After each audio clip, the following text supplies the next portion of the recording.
the dark spiritual side of Bolivia, the land of Andean demons that terrorizes the world. Breathtaking landscapes in the Sala de Uyuni, the majestic La Paz nestled among mountains, colorful folk dances, and the image of a country where millennial indigenous traditions have been preserved intact. When we think of Bolivia, our minds are invaded by scenes of Colorado women with their vibrant poleras, by exotic rituals to the apis, mountain spirits, and by the promise of pure and harmonious ancestral spirituality. The Andean cultural industry has sold this image to the world. A mystical and authentic country, where benevolent shamans perform ayahuasca ceremonies for European tourists seeking instant enlightenment, where colorful offerings to the gods are harmless folklore sold in picturesque markets for Instagram selfies, and where indigenous spirituality represents pure connection with nature and romanticized ancestry.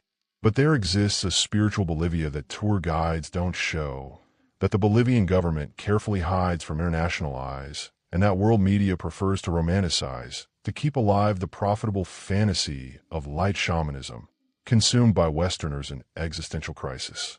A nation where Andean demons demand real human sacrifices, where Aymara sorcerers make deadly pacts with underground dark entities, and where ancestral rituals can lead participants to irreversible madness, violent possession, and agonizing death. From which city are you watching this video? Tell me in the comments where you're speaking from, because after this investigation into Bolivia's spiritual darkness, you'll understand that not every ancestral tradition is light and cosmic harmony. There exists a Bolivia where Yatiris, shamans, invoke pre-Columbian demons to destroy specific enemies, where the Akiko demands human blood tributes to grant material prosperity, where Pachamama can transform into a vengeful entity that literally devours those who disrespect her, and where coca leaf rituals open dimensional portals, where malignant entities patiently await to possess the living and use their bodies for dark purposes. Today, we're going to take you on a journey through the darkest and most terrifying aspects of Bolivian spirituality. We'll meet the demons that still haunt the frozen peaks of the Andes, the rituals that transform sacred traditions into instruments of psychological terror, and the practices that make the search for the divine a journey through the darkest and most dangerous corners of the human soul.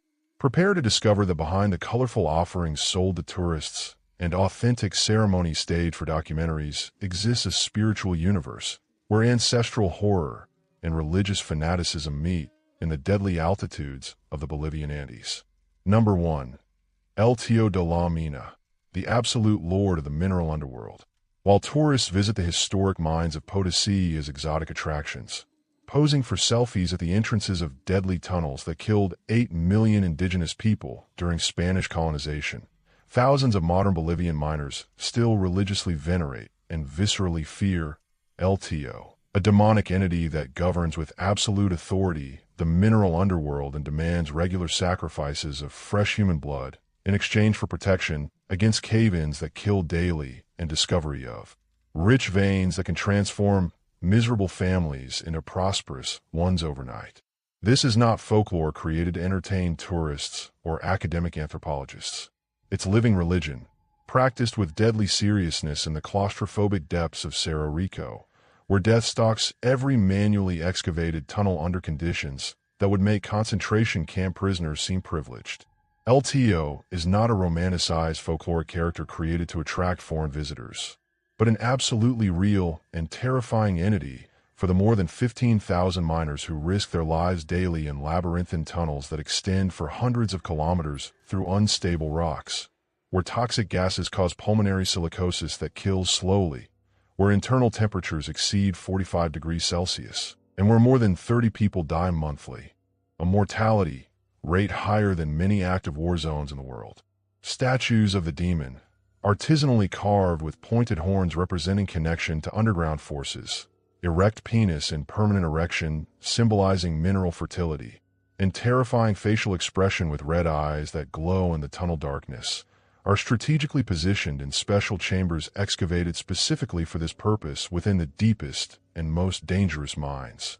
These statues receive meticulously prepared daily offerings that include pure 96-degree alcohol poured into their open mouths, coca leaves chewed, until forming green paste mixed with miner saliva. Lit cigarettes kept permanently burning, so smoke envelopes the demonic figure. And in the darkest rituals performed during new moons when the power of darkness is at its peak, fresh blood from ritually slaughtered llamas, and, according to consistent but unconfirmable reports from veteran miners with decades of experience, occasionally human blood obtained through ritual cuts made by the devotees themselves. The CHL ceremonies religiously performed every Friday include elaborate and formal rituals where miners intoxicated with throat-burning 96-degree alcohol make direct, specific, and legally binding pacts from a spiritual perspective, with LTO promising specific years of their own lives, health and fertility of wives and children, children's education, or even souls of firstborn children not yet born in exchange for guaranteed protection against sudden cave-ins that kill daily, and discovery of veins of silver, tin, and other valuable minerals that can transform entire families from absolute misery to prosperity within weeks. These pacts are taken with absolute religious seriousness that rivals modern legal contracts.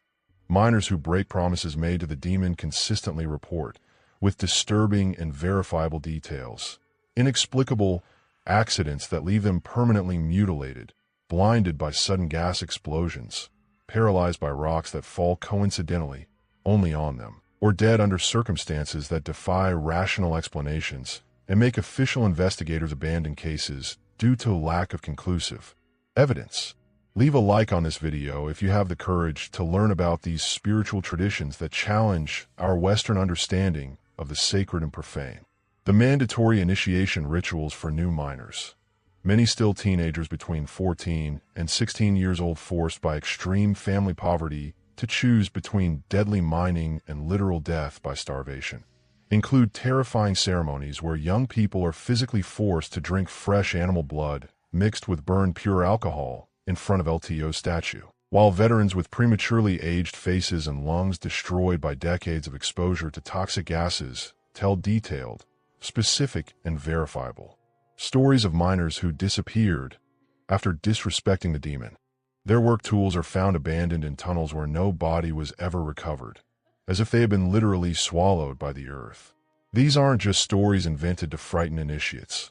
Official records maintained by the mining cooperative show statistically anomalous rates of fatal accidents involving specifically workers who supposedly violated rigorously preserved spiritual taboos, such as working on Tuesdays, sacred day for LTO, refusing to participate in mandatory community rituals, or demonstrating public disrespect for the demon's spiritual authority.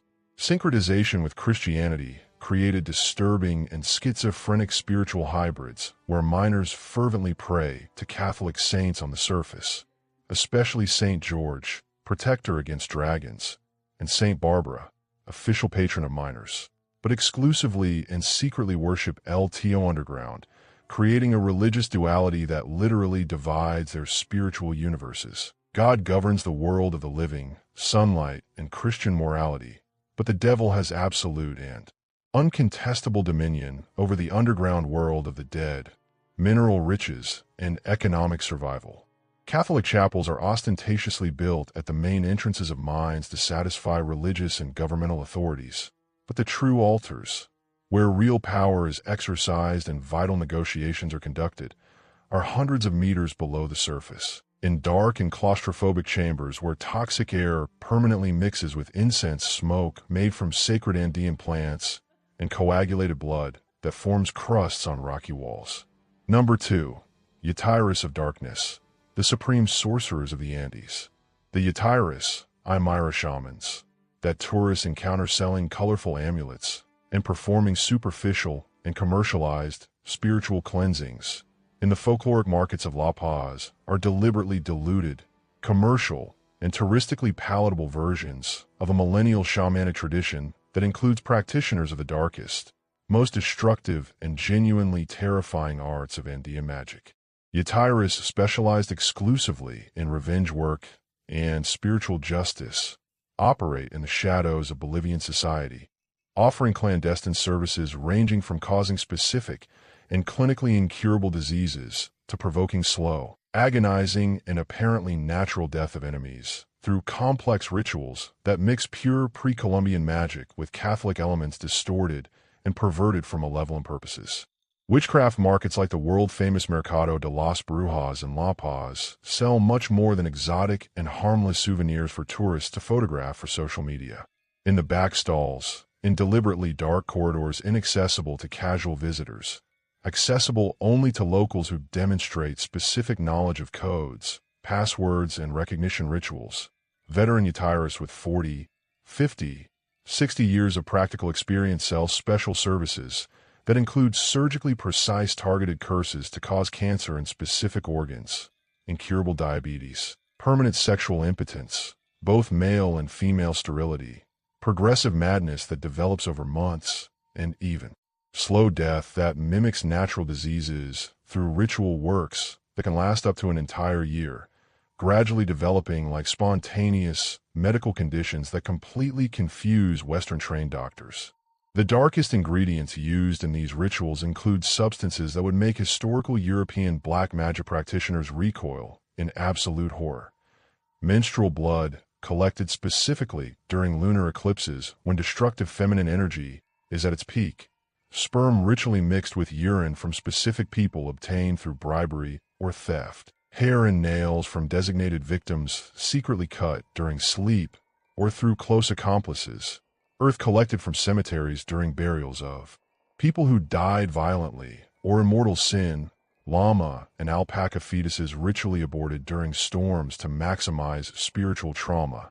And according to consistent but legally unconfirmable reports from local authorities who prefer to ignore these practices, occasionally parts of human corpses obtained through systematic grave desecration or monetary agreements with corrupted gravediggers.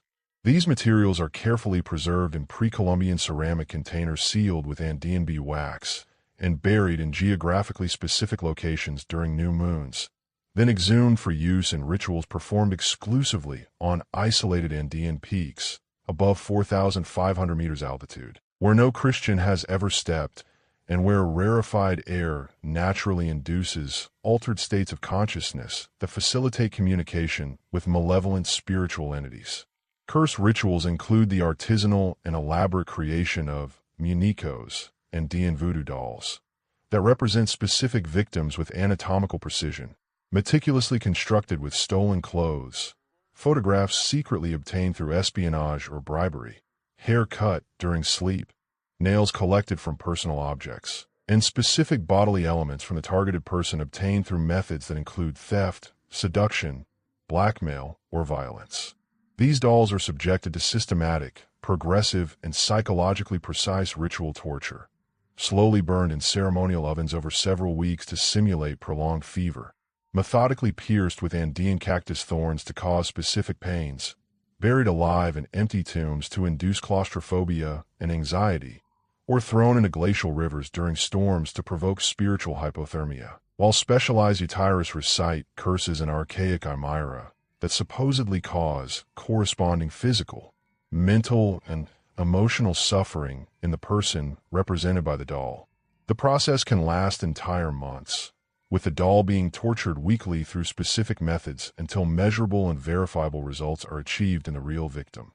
Diseases that manifest, accidents that occur, relationships that are destroyed, businesses that fail, or death that arrives naturally. Number 3. Bloodthirsty Pachamama, the Mother Earth who devours her own children. The Pachamama, Mother Earth, romantically presented to Western tourists as an exclusively benevolent goddess of nature, harmonious fertility, and balanced ecological connection, has a dark, bloodthirsty, and terrifying side rarely mentioned in colorful travel guides, superficial documentaries about Andean spirituality, or earth connection, workshops offered to foreigners seeking authentic experiences. In traditional reality preserved in isolated communities, she is an entity that demands regular and progressively larger sacrifices of human blood, can instantly transform into a destructive and vengeful force when disrespected or neglected, and literally devours human offerings through geological fissures in the earth, deep caves that extend to the center of the earth, and thermal springs that are considered direct mouths of the hungry terrestrial divinity. Ancestral traditions that survived completely intact from forced Christianization include rituals where Pachamama literally eats living human offerings through processes involving ritual burial, ceremonial drowning, and fatal exposure to natural elements during storms that are interpreted as direct appetite of Mother Earth. Payment rituals to Pachamama, secretly practiced in isolated communities of the Bolivian Altiplano, areas where the central government has little control and pre-Columbian traditions operate without modern interference, are not limited to the symbolic and touristically palatable offerings shown to foreign visitors during commercialized festivals. Real ceremonies, conducted by Yatiris specialized exclusively in communication with dark aspects of Pachamama, include systematic sacrifices of children born with specific physical deformities, cleft lip, atrophied limbs, mental deficiencies, albinism, or other conditions that are interpreted as divine marks that identify these children as special chosen ones by Mother Earth from the moment of conception.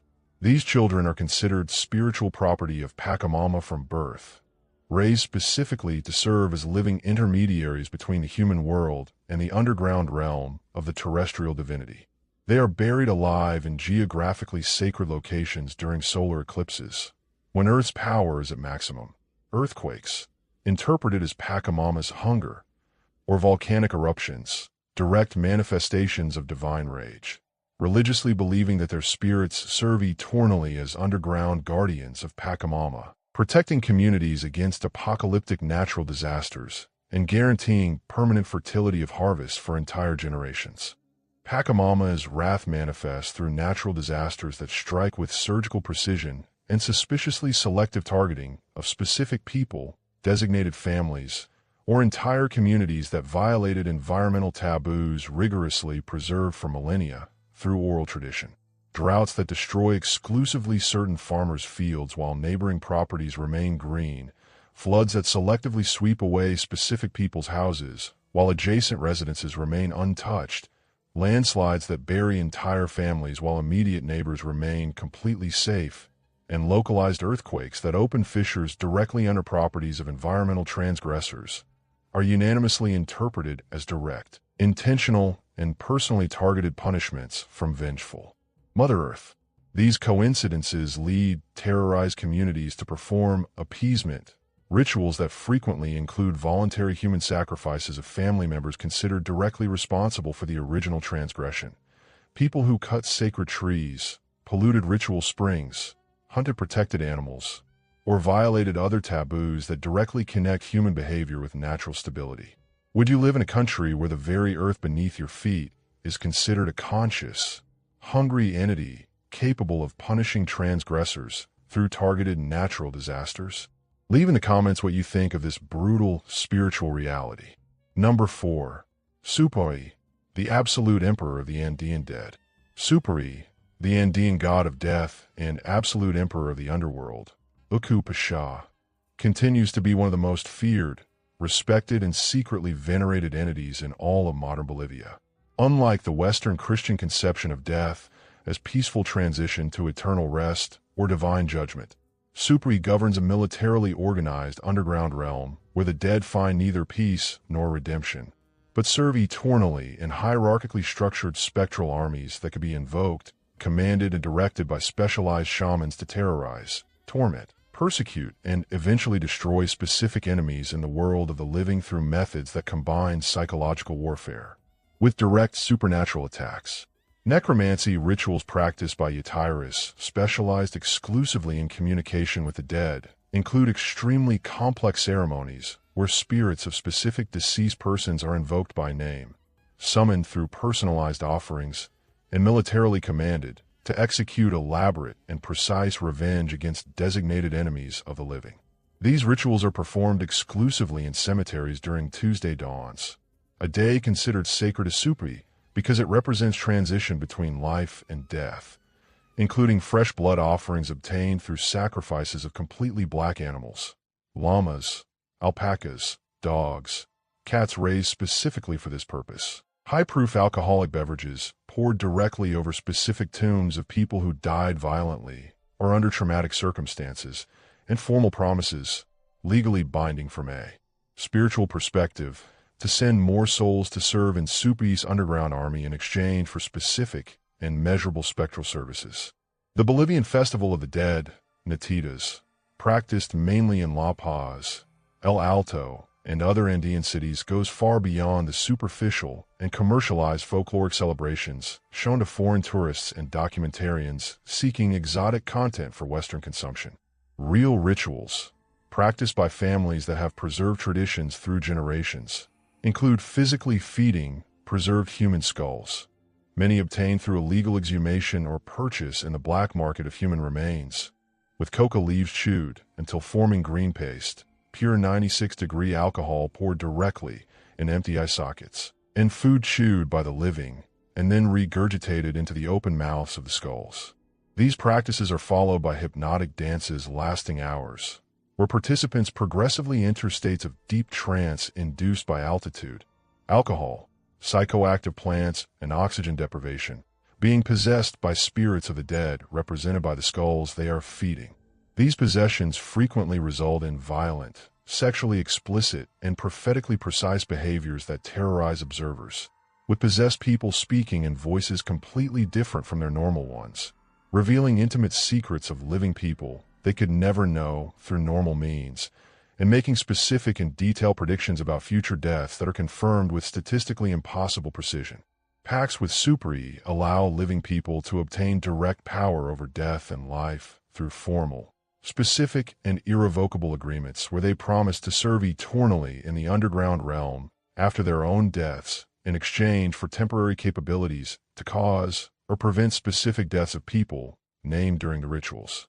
These Supay devotees develop local reputations as people who can literally call death to enemies through specific rituals involving necromancy, but can also ward off death from loved ones through direct spiritual negotiations with the Emperor of the Dead.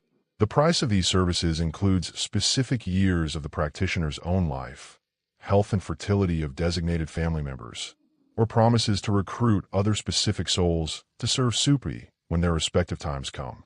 Supay's paths, Supay Nan, are invisible but geographically specific and measurable spiritual routes that connect the world of the living to the underground realm of the dead, traversing Bolivia's physical landscapes through natural caves, rocky gorges, underground rivers, and geological tunnels that extend for hundreds of kilometers through the Andean mountains. People who transit these paths during specific rituals performed on astronomically and spiritually significant dates can literally visit the underworld, communicate directly with Supay and his hierarchically organized spectral generals, and return to the world of the living with specific knowledge, measurable supernatural powers, and targeted curses.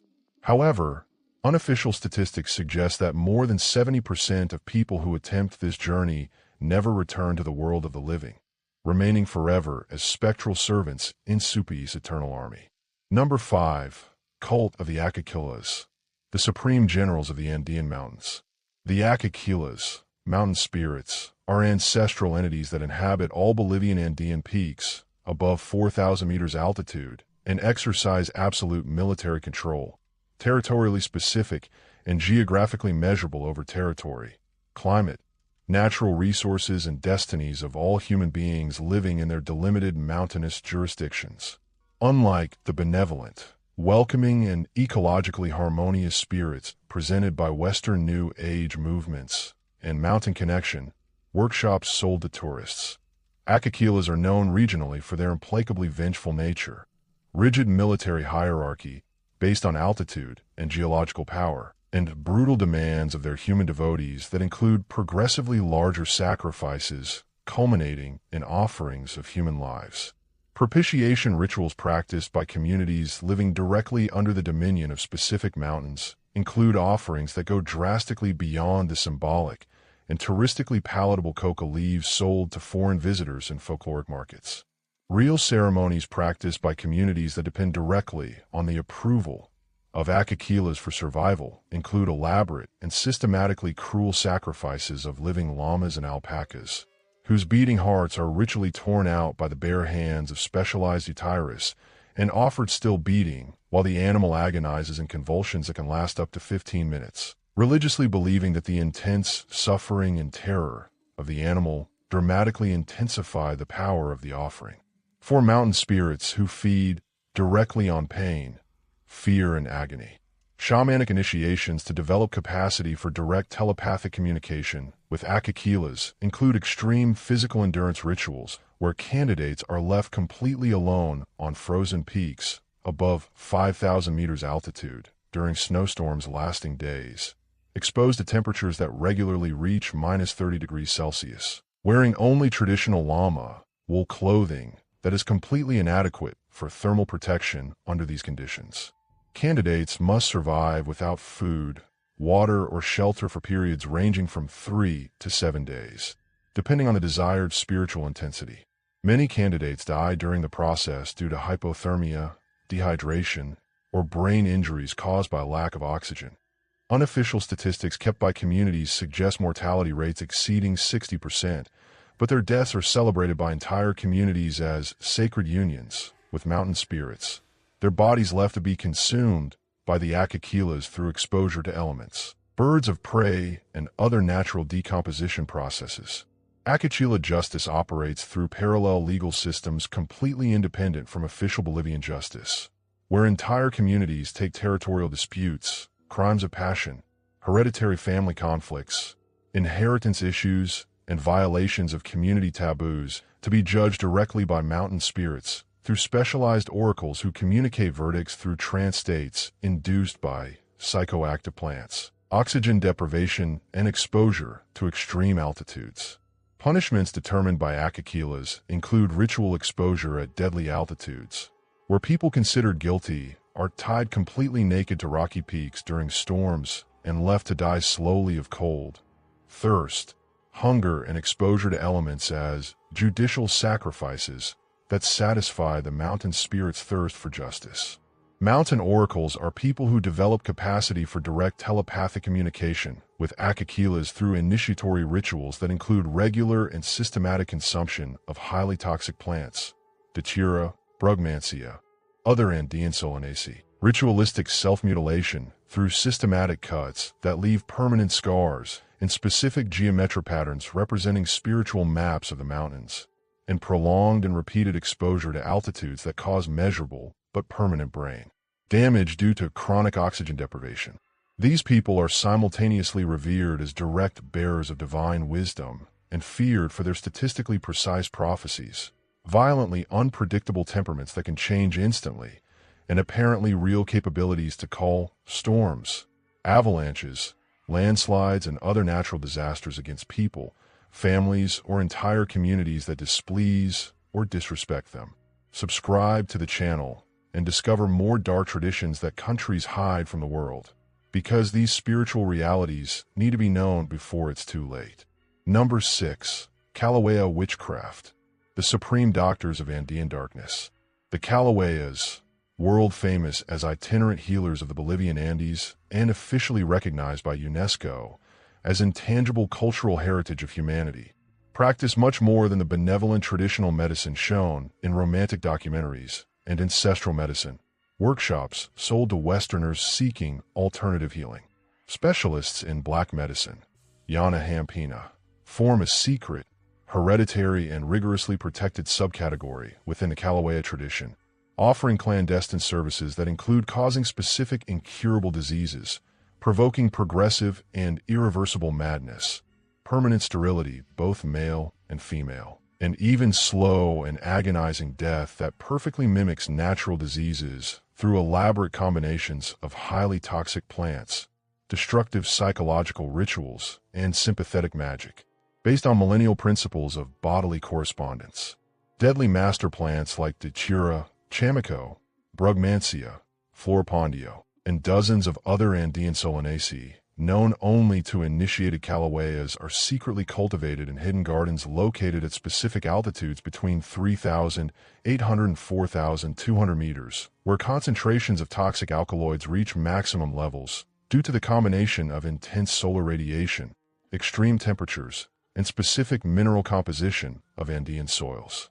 Kilaueas specialized in black medicine know exactly how to prepare through processes that include controlled fermentation, artisanal distillation, and synergistic combinations.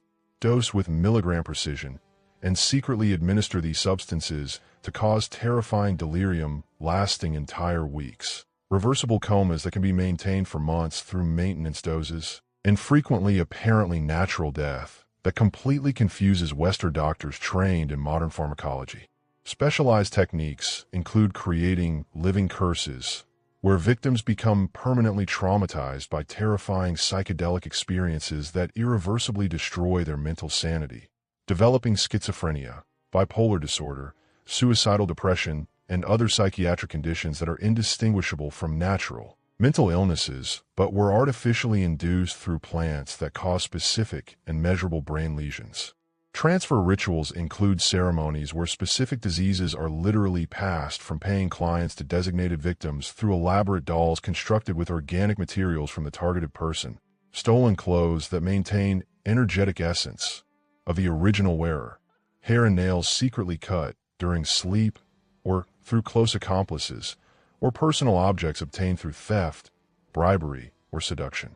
These rituals are so psychologically effective that victims frequently develop physical symptoms identical to those that were ritually transferred, even without any knowledge of the ceremony performed against them.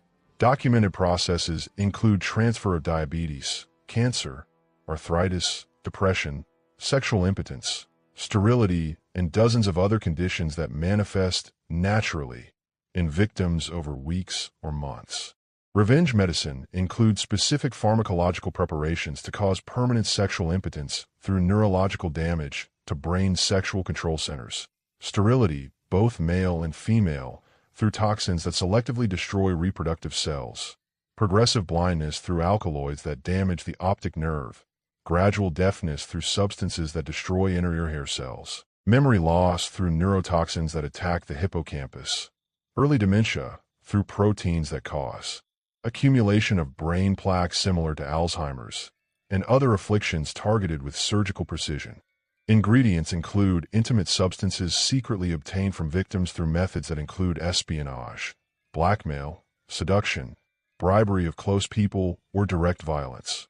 Pubic hair that maintains DNA and energetic essence. Menstrual blood collected during specific periods of the lunar cycle. Morning urine containing hormones in maximum concentrations. Saliva obtained through personal objects like cups or utensils. Sperm collected through stolen condoms or stolen underwear.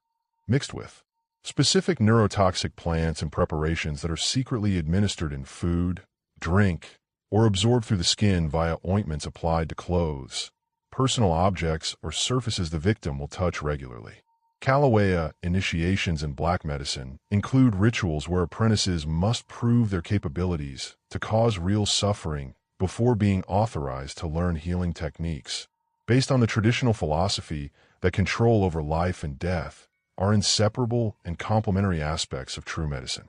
Candidates are forced to cause specific diseases in animals through toxic plants, volunteer people, usually personal enemies of the initiators, through progressively more potent preparations, and finally in members of their own families, parents, siblings, children, as final test of absolute commitment to the tradition.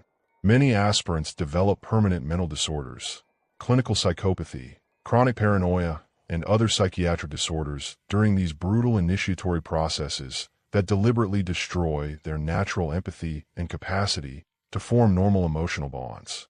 Number 7. Demonic possessions, systematic invasions by Andean entities. Possession by pre-Columbian entities is a widely accepted and documented phenomenon. Hundreds of new cases are recorded every year and is feared throughout Bolivia. Spirits of Inca warriors killed in battles during the Spanish conquest, Aymara priests executed during forced Christianization, and other ancestral figures with unfinished business regularly take over living people to complete unrealized purposes, seek vengeance against descendants of historical enemies, or simply indulge earthly, sexual, and violent desires they could not satisfy before death. Possessions by Supay trigger dramatic, clinically measurable behavioral changes. Previously normal, functional, and psychologically stable individuals develop a morbid obsession with death, cemeteries, corpses, and necromantic rituals, start to predict specific deaths with statistically impossible accuracy, including exact dates, causes and circumstances, and often commit suicide as a way to rejoin the Andean Lord of the Dead. Entire families can be progressively affected once an initial member is possessed, creating suicide epidemics that devastate whole communities over months or years, with mortality rates 5 times the national average. Spirits of Inca warriors preferentially possess young men between 16 and 25, especially those with pronounced indigenous features such as dark skin, prominent facial bones, short stature typical of Andean peoples, and traits indicating pure Quechua or Aymara ancestry. These possessions unleash violent episodes in which the taken display superhuman strength, up to 300% above normal capacity, near total resistance to pain, and inexplicable knowledge of hand-to-hand combat techniques they have never studied or witnessed. Such episodes are addressed through negotiation, rituals in which specialized Yatiris try to persuade warrior spirits to accept specific offerings, weapons, armor, symbolic territories, spiritual slaves, in exchange for releasing their victims without lasting harm. Catholic exorcisms conducted by Bolivian priests, foreign missionaries, and other church representatives often fail completely against Andean entities because these spirits do not recognize Christian authority, do not fear traditional Catholic symbols like crosses or holy water, and frequently mock attempts at expulsion through Latin prayers or European rites that hold no real power over pre-Columbian spirits. Truly effective release rituals require specialized Yatiris who combine superficial Catholic elements to reassure Christianized families with complex ancestral practices, entity-specific offerings, spiritual negotiations that can last for weeks, and ceremonies that often cost more than a family's annual income and may demand animal sacrifices, valuable objects, or even years of the exorcist's own lives. Hospitalizing possessed people in Bolivian psychiatric wards, private clinics, and modern medical institutions is common, but conventional treatments, antipsychotics, sedatives, electroconvulsive therapy, behavioral therapy, rarely resolve cases because they ignore fundamental spiritual factors invisible to materialist Western medicine. Many patients are eventually discharged with no real improvement after months or years of costly confinement, forcing desperate families to sell property, livestock, jewelry, and other assets to pay fortunes to traditional healers for spiritual cleansing, rituals whose success depends on the Yatiri's skill, the possession's intensity, and the entity's willingness to negotiate its departure. Number 8. Cursed cemeteries, permanent portals to infernal dimensions. Bolivia contains dozens of graveyards deemed permanently cursed by local spiritual authorities. High concentrations of violent deaths, decades of necromantic rituals, and centuries of accumulated negative energy have created fixed, measurable portals through which evil spirits move freely between the worlds of the living and the dead, causing documented paranormal phenomena, physical attacks on visitors, and destructive psychological influence over anyone who approaches these places. La Paz's Cementerio General is regionally infamous for regular, predictable apparitions. Victims from the 1952 revolution, the 1899 Civil War, and other conflicts lie in mass graves without proper rites. Children mysteriously contract fatal, clinically inexplicable illnesses after playing near specific tombs of violent deaths. And visitors develop progressive, suicidal obsessions after lingering at the graves of famous self-killers like Eduardo Avaroa, Jamie Mendoza, and others.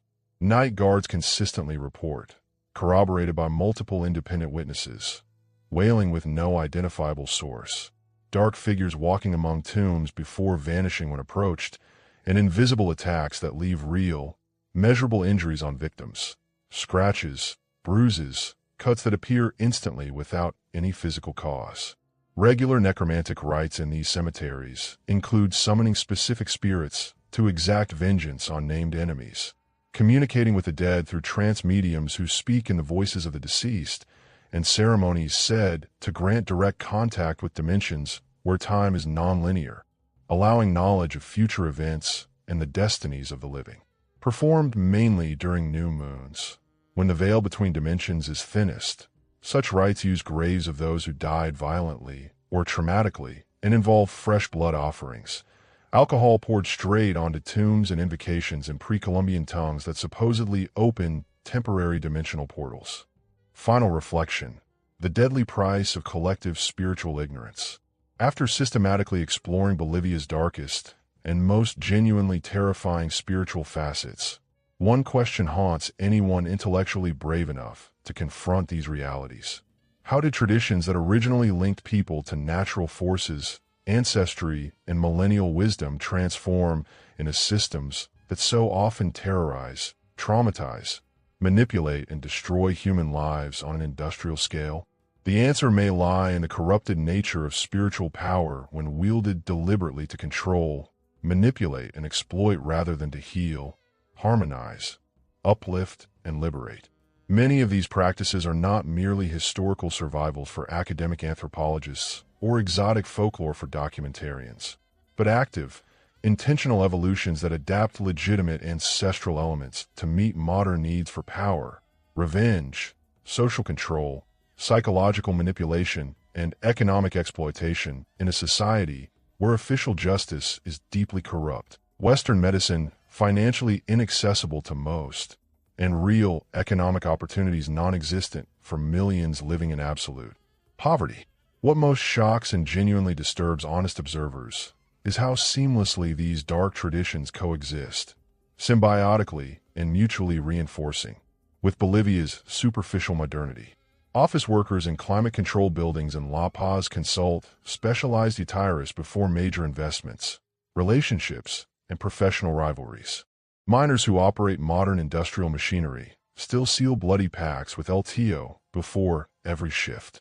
Politicians who use social media and attend international conferences secretly hire ritual specialists to gain advantages over electoral rivals, sway key votes, and neutralize enemies through methods that blend modern technology with pre-Columbian magic. Spiritual Bolivia forces us to confront an uncomfortable truth about human nature. Ancestral traditions are not automatically wise, benevolent, ecologically harmonious, or morally superior to modern systems. Some practices that have survived for millennia are sophisticated systems of trauma, social control, psychological manipulation, and economic exploitation that perpetuate themselves across generations, masked as sacred spirituality and ancestral wisdom to justify violence, systematic abuse, and exploitation of vulnerable people. Still more shocking is recognizing our own direct Western complicity through ignorant romanticization, irresponsible consumption, and unwitting participation. Every time we pay for authentic shamanic experiences without questioning methods or consequences, every time we buy spiritual handicrafts without investigating production conditions, every time we promote indigenous wisdom as automatically superior without critical discernment or serious inquiry, we become active parts of a machine that perpetuates real, measurable, documented suffering. And you, after learning about this genuinely dark dimension of Bolivian spirituality through specific evidence and verifiable testimony, can you still view ancestral traditions with the same uncritical romanticism promoted by New Age movements?